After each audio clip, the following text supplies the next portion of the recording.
Hi, in this video we will learn how to install Python. First, go to the python.org website.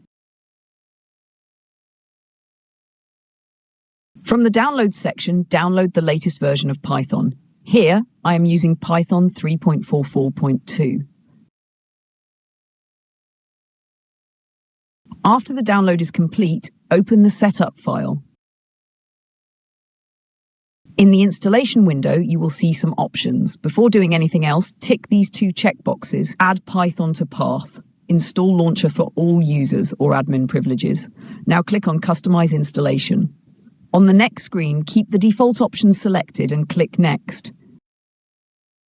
Now tick Install Python for all users.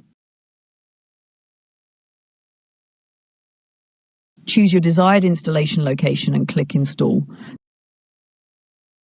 The installation will take a few moments. Once completed, Python and idle will be installed successfully. Now let's check the installation. Open the Start menu, search for Python and open it.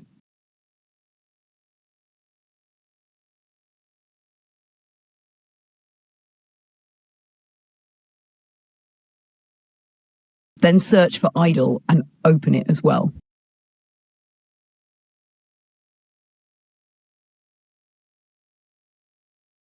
Python is the programming language itself, which runs code. Idle is Python's development environment where you can write, run, and test Python programs easily, especially useful for beginners. To learn more useful tutorials, watch my other videos. Thanks for watching and subscribe.